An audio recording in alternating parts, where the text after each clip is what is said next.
Lord gave you a dream big. Now, I can understand how you ended up on Filipino TV, but how I ended up on Korean television, I do not know. I'm still trying to figure that one out. But when you were a young girl, you were raised in you were born here, but because your dad was in the military, you ended up being raised in the Philippines, and you shared with me how that you would watch American television newscasters, and it kind of just enthralled you and intrigued you. Tell us a little bit about that and how that dream began. I was just enamored with the English language. I didn't know how to speak English. I was raised in the Philippines, so I didn't know that it was at this point, at this time, at this season, that there was something to that. Something was being birthed in you.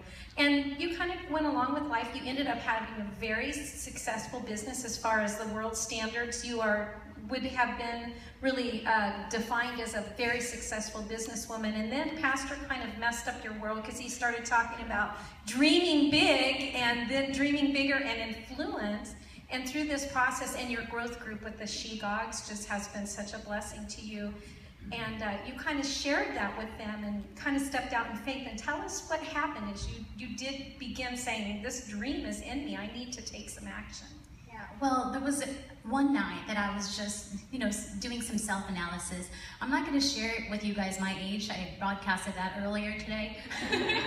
but it was a milestone. I was coming up to a milestone in my life. And as I recalled and recounted just my life, I asked God, to reveal some things to me because I wanted to step out in faith and really be of a difference.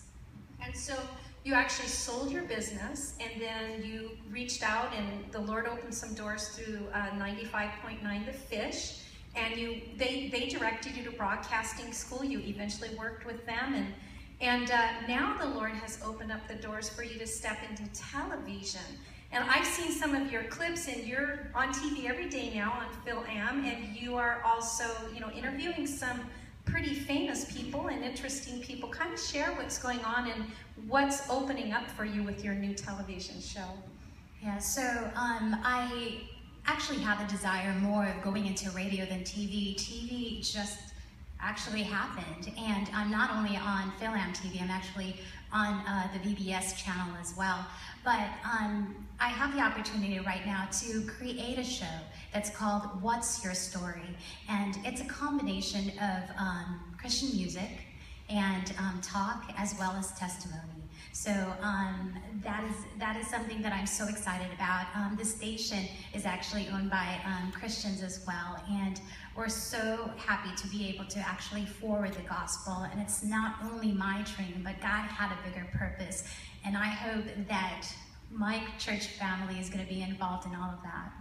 Yes, and how can people get connected? I look out here and I see just hundreds of people that have these incredible testimonies and stories that could really touch other people's lives. And it's just the ordinary story, not the famous person necessarily, but the ordinary story that brings God so much glory. How can they connect with you and find out more about sharing their story?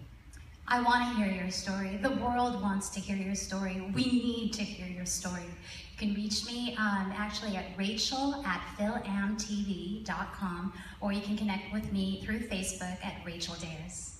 And so say it again, it's at Rachel Dares. Facebook is Rachel Dares. Rachel Dares, and it's Rachel@Phil American, so philamtv.com. Awesome. Well, we look forward to more of what God has for you and about sharing more with our congregation and how they can get involved in this wonderful ministry. God bless you.